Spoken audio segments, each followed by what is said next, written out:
Hey, this is Richie from Richie's Woodworking, and today I'm going to show how I made some simple blocks for one of my granddaughters for Christmas. Today is January 17th, so it's been several weeks now since I began this project. I am very new to woodworking, so this is good practice for some simple techniques for me. I have made a few things so far. A desk for my wife, a utility table for the printer and laser printers, a table for my turntable and what few LPs I have left, um, swords for three of my grandkids for Christmas, and there's a YouTube and TikTok short up for that. I've also made several baby rattles, of which I've sold a couple. I've got shorts up for those as well. Um, the other ones I have left are on Facebook Marketplace as well as Etsy right now. And in all fairness, when I say I sold them, what that actually means is that my daughter bought two of them to give as gifts for a couple ladies she knows from church. Still, I can claim I've made the sale at some point, which is what I'd like to do full time as I get closer to retirement. Started on this back on November 8th, plenty of time before Christmas. As I work a lot at my current real job, I have to give myself ample time in order to get things done. So I used a set of free plans I downloaded from the Created Home. I'll put a link to the plans and their blog in the details below if you are interested. I did not build all of the blocks for reasons that'll become apparent here in just a couple minutes. As far as wood, I used all pine, 1x2s, 2x2s, and some dowels. This was me trying to figure out how to cut an angle for some of them. The miter saw I'm using is a DeWalt sliding miter saw that I purchased when we sold our house and ended up buying this older house because there's lots of stuff to be done, and I thought having the saw would be good at the time. At that point, I had no intentions in really doing anything other than working on the house. And the table saw I was using is a Ryobi. It's not actually mine. My son-in-law graciously lent me his that he uses maybe once a year in his electrician business and renovations. The thing is how the saw is no longer up on my makeshift table. It looks like I must have skipped over that portion. There were plans for some 30-degree angles on some of the blocks. I ended up not cutting those angles. I could have made a sled for it, but I did not.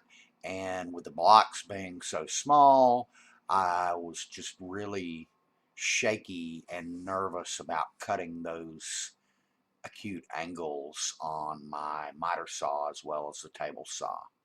And here's where my supervisor came in to check my work, along with Sarge, the shop dog. She's asking me what I was doing and takes a look and says, "Oh, hey, blocks." And spent a couple minutes playing with them. She definitely approved of the blocks I was going to give to her sister.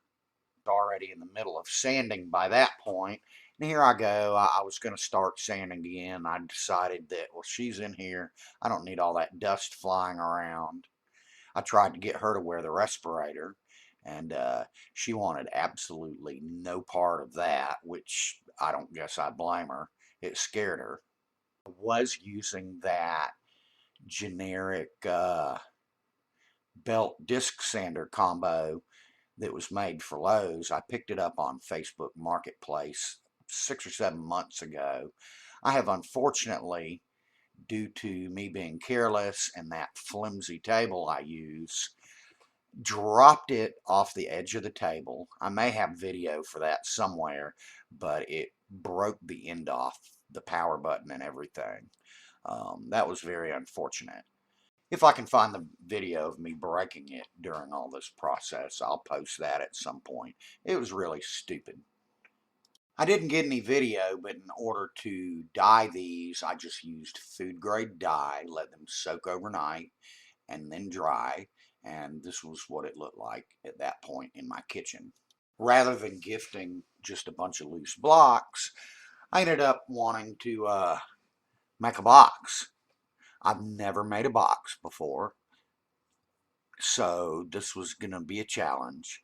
What I wanted to do was to use finger joints rather than butt joints.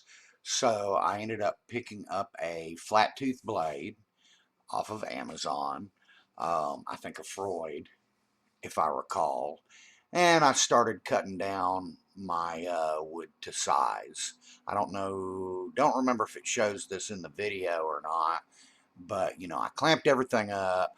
I think I may have screwed up and possibly loaded the blade backwards because the cuts were awful. It was smoking.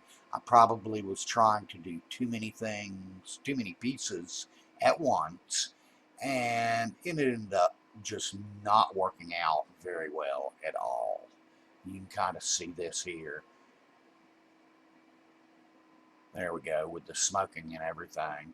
It just, the finger joints just turned out awful and they looked like crap. So once I figured out what an awful job I had done, I scrapped those.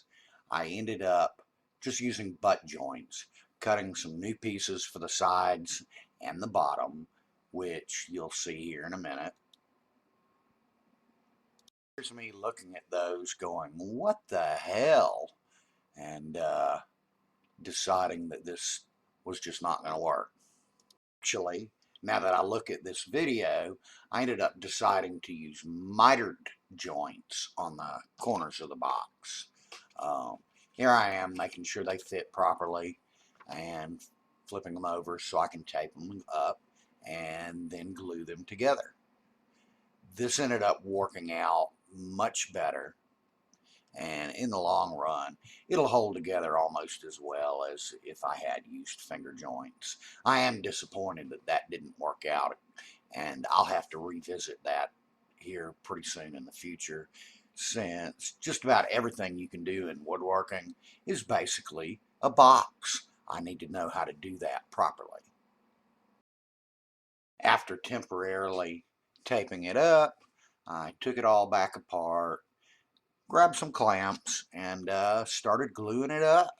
And thanks to all the woodworking videos here on YouTube, this is really simple and easy to do. Um, so not much to see here, just me gluing it up, taping it back up, throwing some clamps on. I'm just wiping off the excess glue. I ended up letting it sit for about 4 days.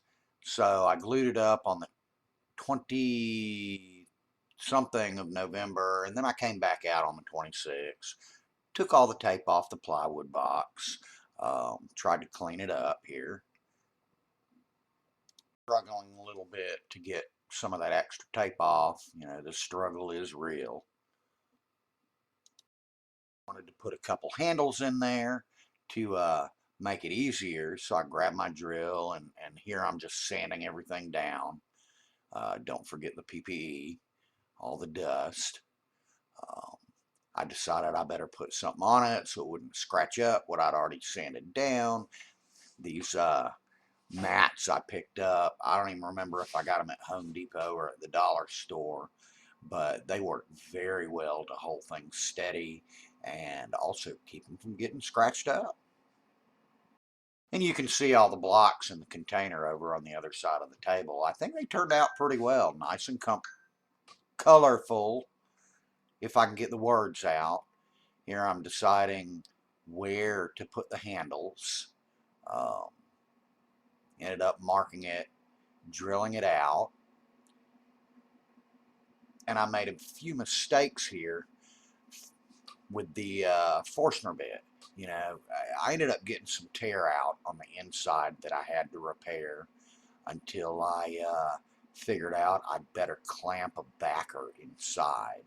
Um, you can see, you might be able to see there on the bottom how badly I screwed up.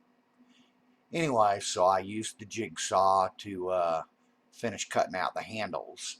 I made these a bit larger to make it easier for my granddaughter as well as my kids to pick up and carry. At the end of that clip, you can see me putting roundovers all around the top and in the handles, um, just so that there were no sharp edges on anything.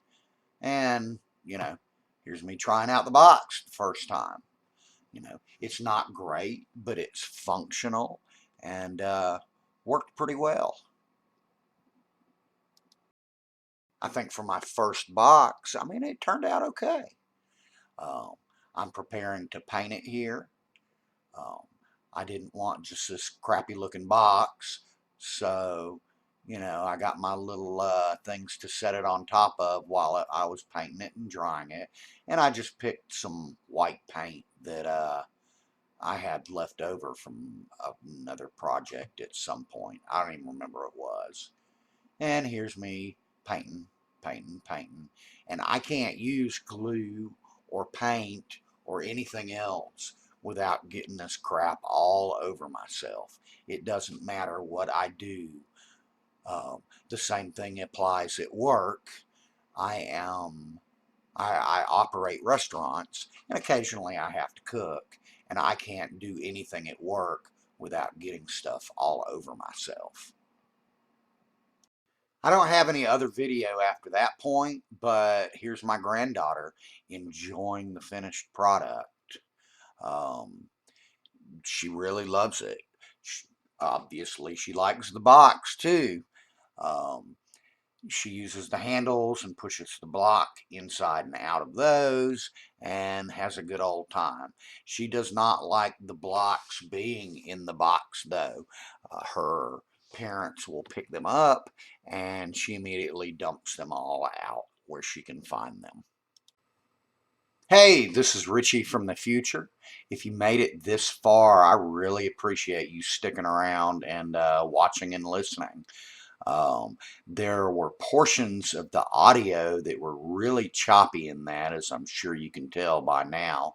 The PC I use to edit audio and video, it's pretty old. I've had it for at least 10 or 11 years now. It's time to upgrade, which at some point, if I can afford it, I will. But in the meantime, I might have to stick with this or at least get better at talking live as I'm doing stuff, which is something I'm not very good at. I have tried it and you're just not used to doing cinematography yet.